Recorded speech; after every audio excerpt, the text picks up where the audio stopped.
welcome to the debate. So, what if winning the first 4 races of a Formula One season isn't, a sign of impenetrable armor, but actually the catalyst for a total internal panic? Oh, that's a dramatic way to put it. I mean, think about it. We are so conditioned to view early championship dominance as static, right? Like a car rolls out in Bahrain, crushes the field, and we assume the rest of the year is just a high-speed victory lap where the drivers are fighting over scraps. Right, but that assumption completely ignores the terrifying development curves of modern Formula One. I mean, dominance is never static. It's a highly pressurized state of decay, basically, from the moment that first checkered flag drops. Exactly. Which brings us to the absolutely fascinating situation unfolding at Mercedes-AMG F1. So, as the paddock sets up for the Canadian Grand Prix, Mercedes sits on maximum points. They've won all 4 opening rounds. Yeah. George Russell took the opener in Australia. And since then, we've witnessed this historic, just stunning 3-race win streak from their 19-year-old rookie, KIMI Antonelli. Unbelievable run. He's already 20 points clear in the standings. Yet, instead of banking on their existing advantage, Mercedes is showing up in Montreal with a massive structural upgrade package for the W17, spearheaded by Simone Resta. And we have to be clear here, this isn't just, a minor tweak to a brake duct. This is a comprehensive 3-pronged overhaul. It alters the car's aerodynamics, its physical mass, and crucially, its launch software. Right. And that frames our central question for today. Does this aggressive upgrade package represent the proactive tightening of an unassailable technical grip on the 2026 championship? Or is it a reactive scramble that exposes underlying fatal vulnerabilities within the team? Well, I think you know where I stand on this. I do, but I maintain that Mercedes is demonstrating supreme operational strength here. They are operating from a position of absolute power.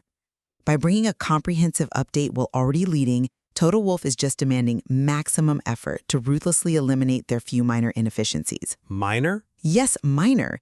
They are looking to crush the competition early, right? Just mathematically secure this title before the summer break. I'm sorry, but I just don't buy that. I really don't. Let me tell you why. I see this Montreal package as a necessity. It is triggered by genuine panic within the Brackley factory. We cannot just ignore what happened at the last race. You mean Miami? Yes, Miami, McLaren beat Mercedes on pure race pace. Furthermore, this update highlights fundamental systemic flaws in the W17. Specifically, its abysmal race starts. When you combine that with intense internal driver pressure and a rapidly closing gap to rivals, it reveals a very fragile dominance. One bad weekend in Canada, and that armor could completely shatter. I see why you think that. I really do. But let me give you a different perspective on what this upgrade actually signifies mechanically. We're talking about a structural guarantee of continued dominance. Let's look at the sheer scale of Simone Resta's aerodynamic update. Okay, let's look at it. The W17 is getting an entirely new front wing. Now think of the front wing in modern ground effect Formula One like a highly calibrated snowplow. That's a good analogy, yeah. Right? It's not just about pushing the nose down to create localized grip. Its primary job is to aggressively throw the turbulent, dirty air wide of the front tires. So by completely altering that initial wake structure, Mercedes has optimized the clean airflow feeding directly into the floor's Venturi tunnels. Assuming it works as intended. Internal data estimates a yield of 0.3 of a second per lap. That is a massive injection of pure performance. If, and it's a massive if, that 0.3 seconds translates to the real world. Wind tunnel numbers are theoretical maximums, right? And correlation failure is a massive risk when you fundamentally alter the flow conditioning of a car that is already winning. But Mercedes has the best correlation on the grid right now. Maybe, but let's address the actual catalyst for this aerodynamic overhaul, which is McLaren. You say Mercedes is being proactive, but McLaren's technical director already confirmed they are bringing a new batch of parts to Canada as well. Sure, everyone brings parts. Yeah, but in Miami, Lando Norris didn't just inherit a win. The McLaren had superior tire degradation. It had raw mechanical grip in the traction zones. If McLaren already had the faster Sunday car in Florida, and both teams are bringing major upgrades simultaneously, that supposed 0.3 gain might just mean Mercedes is barely treading water. But you are assuming McLaren's upgrade will be as potent as Mercedes. The W17 inherently understands how to generate aerodynamic load without producing excessive drag. Their aerodynamic efficiency has been completely proven under these agile car regulations. Efficiency in clean air, maybe. Well, McLaren's pace in Miami might just be a localized, track-specific anomaly, like a perfect setup window found for that specific, highly abrasive track surface and ambient temperature. A 0.3-second structural aerodynamic gain from the floor and suspension fairings, however, is a universal weapon. Universal? Yes, it works through the slow hairpins of Montreal just as well as the high-speed straights. Well, I am highly skeptical of dismissing Miami as just a track-specific anomaly, because efficiency isn't solely about aerodynamic drag. It's about how efficiently you apply your power to the asphalt. And this flows directly into the glaring black hole of the W17. Here we go. It's launch control. You can have the most aerodynamically efficient car on the grid, but if you cannot get off the starting line, all that clean air advantage completely vanishes because you are stuck in the turbulent wake of a McLaren into turn 1. It's an issue, but It's a huge issue. KIMI, Antonelli, and George Russell have consistently lost track position in the first 3 seconds of every Grand Prix this year. a sluggish initial rollout on a Sunday is hardly a crisis for a car with a 100% win rate. It is a crisis when the field converges. Let's look at the physics of a Formula One start. It's a complex harmonization of the clutch bite point, tire temperature, and the electronic mapping of the large turbocharger. Right. And here is the devastating comparative fact. Williams is using the exact same Brixworth-built Mercedes power unit, yet Williams has been the absolute best team at race starts this season. Carlos Sainz and Alex Albon have gained a combined 22 places on lap 1 across 4 races. But that customer team comparison is entirely flawed. You can't compare a Williams setup designed for low drag survival to a Mercedes designed for high downforce domination. We absolutely can compare them when we look at the mechanism of the launch. The Williams car is running 24 kilograms overweight. Normally, carrying that kind of mass is a total death sentence for lap time. Exactly, which is why Mercedes is lighter. Right, but let's look at the physics off the line.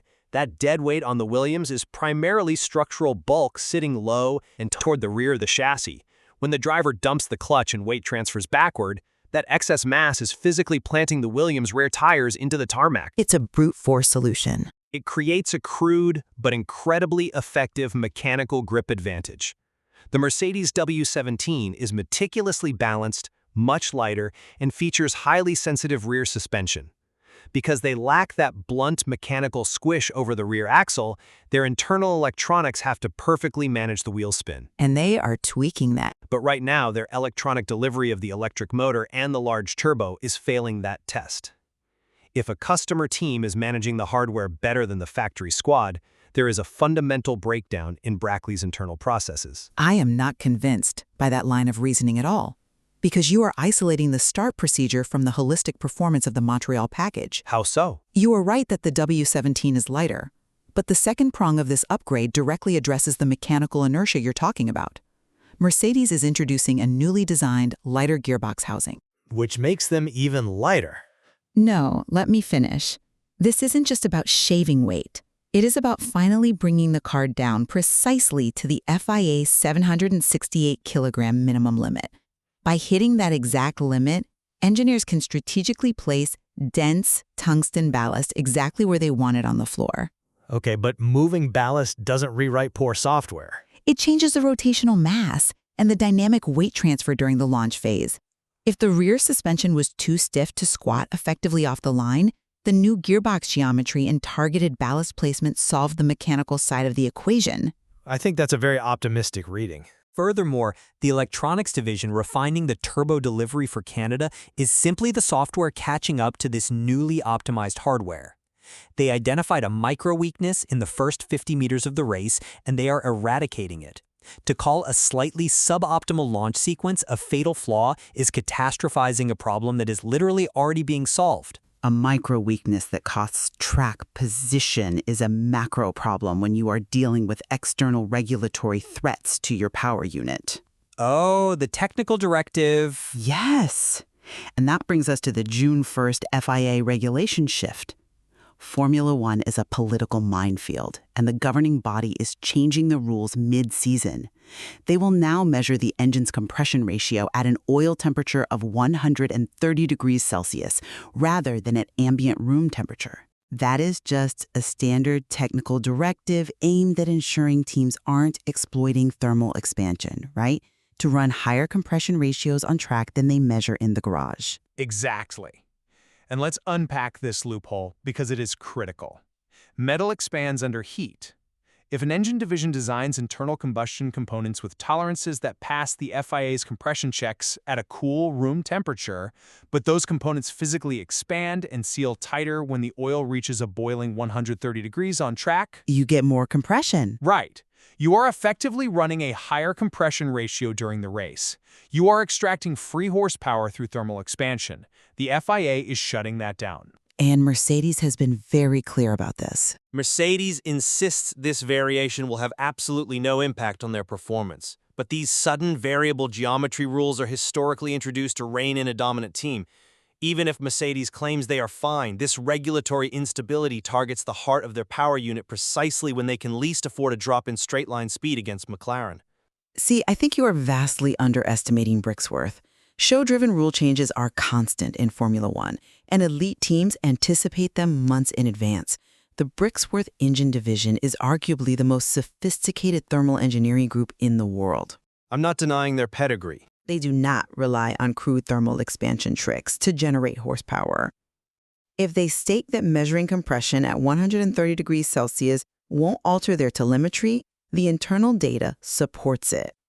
The power unit's output is perfectly distributed between the internal combustion engine and the electrical deployment. You can engineer a perfect power unit, but you cannot engineer away the human element. That is where the pressure in the Mercedes garage is truly reaching a boiling point. The drivers. We have to talk about George Russell. He is facing an intense psychological crucible in Montreal. The inability to get off the line isn't just a telemetry problem, it's a human one. When Russell drops 2 places by turn 1 because the clutch bit too hard, the psychological pressure of watching his teenage teammate pull away compounds his driving errors. Russell is a seasoned professional. Come on. He's a proven race winner. He won the opener in Australia just a few months ago. And since then, he has watched a 19-year-old rookie tear off a historic 4-race win streak, including 3 Grand Prix victories. Antonelli is doing things no teenager has ever done in the history of the sport. He is fundamentally altering the perception of what is possible in the W17. He's a generational talent, sure. The paddock consensus is brutally clear on this. If George doesn't win in Montreal, a track where he was victorious in 2025 in an inferior car, he has a massive problem. When a driver is facing a teammate who is rewriting the record books, the breaking points start shifting in their mind. That's pure speculation. It's human nature. You brake a meter later to compensate, you apply the throttle a millisecond too early out of the hairpin, you jump the clutch on the starting grid. That psychological stress is where mechanical vulnerabilities compound human error. Or, it is the catalyst that elevates his craft. High-stakes internal battles push both drivers to extract the absolute maximum from the machinery. It can break them, too. But even if we assume Russell is under acute psychological stress, let's look at the broader context of the grid to understand why Mercedes has the runway to manage this internal dynamic without catastrophic external consequences. You mentioned McLaren, but what about the rest of the heavy hitters? Well, Max Verstappen's Red Bull R22 is clearly not ready to fight for podiums yet. They're suffering from severe correlation issues. They're seeing downforce figures in the wind tunnel that simply vanish when the car hits the track. Max is effectively neutralized for the time being. True. The R22's aerodynamic platform is deeply flawed at the moment. And Ferrari? They are entirely reliant on their upcoming ADU, Advanced Dual Unit Optimization, engine upgrade to make any meaningful leap forward. But that package isn't coming to Montreal. Maranello has delayed it until after Monaco, targeting Barcelona for introduction. Right. So Mercedes' 2 historical mega rivals are entirely sidelined. Even if McLaren brings upgrades, Mercedes is countering with a mathematically proven 3/10 aerodynamic package, a perfectly balanced lighter gearbox, and revised launch software. They have insulated themselves from the grid's threats. They can afford to let Russell and Antonelli fight it out on track, because the W17's performance ceiling is simply too high for the rest of the field to reach. Insulated? Or merely delayed the reckoning? Insulated. I agree that Red Bull and Ferrari are currently a step behind, but that is exactly why the McLaren threat is so potent. Mercedes' entire margin of error has been swallowed by one single team. If that Montreal aero package doesn't deliver the full 3/10 out of the wind tunnel, the W17's vulnerabilities are completely exposed. That's a big if. And let's connect the aerodynamics back to the start. If the revised turbo mapping fails, and they bog down off the line again, allowing Lando Norris or Oscar Piastri pass into turn 1, Russell and Antonelli will be stuck in dirty air. As we saw in Miami, the McLaren possesses the mechanical grip to manage its tires effortlessly in the wake of another car. The Mercedes, it seems to fundamentally struggle to keep tire surface temperatures down when it isn't leading the parade in clean air. But that's precisely why Simone Rest's focus on the front wing and suspension fairings is so critical. By entirely redefining the flow pattern at the very front of the car, they aren't just looking for ultimate downforce in a vacuum. It's about wake management. Exactly. The carbon covers on the front suspension are specifically designed to physically outwash turbulent air away from the crucial floor edges. This upgrade is fundamentally about making the car more drivable, more robust in yaw, and significantly less susceptible to the turbulent wake of leading cars. They are engineering out the very vulnerability you are describing. That is a compelling argument, but it hinges entirely on the phrase, if it works. And that uncertainty is the crux of my position. Development always has uncertainty. Sure, but a team operating from a position of unassailable, comfortable dominance does not need to push a massive, structurally altering upgrade package to cure a launch defect and shed weight while simultaneously fighting a suddenly fast McLaren and fending off a mid-season FIA rule change on engine compression. They do if they want to stay ahead. Toto Wolff is demanding maximum effort because he sees the underlying fragility. He knows that a 20-point lead for a rookie can evaporate in 2 bad weekends into the barriers. He knows that Williams mapping the large turbo better than the works team points to internal miscommunications that cannot be ignored. I look at those exact same factors and see the brilliant complexity of Formula One, where the pursuit of perfection is absolutely relentless. Mercedes is acting exactly as a championship-winning team should. By overreacting? By reacting perfectly. They identified marginal weaknesses, being slightly over the weight limit and possessing a suboptimal launch map, and they are aggressively patching them while simultaneously extending their primary weapon, which is their aerodynamic efficiency. They aren't resting. They are accelerating away from the threat. And I maintain that they are accelerating precisely because they hear footsteps right behind them. The Montreal upgrades are a defensive maneuver. They are masking an inability to manage their own power units' electronics as efficiently as their customers, all while McLaren closes the raw pace gap and the internal psychological pressure on George Russell threatens to destabilize the entire garage chemistry. Well, it is fascinating how the exact same data points, right? The 0.3-second wind tunnel gains, the 24-kilogram Williams anomaly, the 130-degree oil measurements, they paint 2 entirely different pictures of a racing team depending on how you view the nature of competition. That's the beauty of the sport. It really is, regardless of whether Mercedes is an expanding empire or a threatened giant patching a leaking ship. The Canadian Grand Prix is shaping up to be the ultimate crucible for the 2026 season. Absolutely. Notre Dame Island is a circuit that demands heavy braking stability and explosive traction out of low-speed chicanes. It will definitively show us whether McLaren's Miami pace was a track-specific setup fluke or a terrifying new baseline. Right. And, perhaps most crucially, that initial run down to Turn 1 will expose whether the W17's launch issues have actually been cured by the new gearbox and software, or if that 3-second black hole is still swallowing their race strategy. The technical data and the human elements are on a direct collision course for that first corner in Montreal.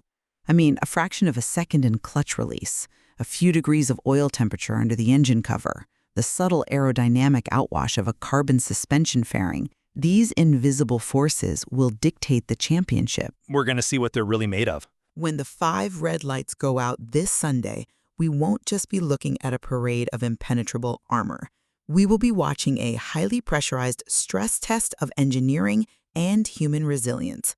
We leave it to you, the listener, to keep a critical eye on the stopwatch and the starting grid and decide for yourself, is Mercedes cementing an untouchable dynasty, or are we about to watch the armor finally crack?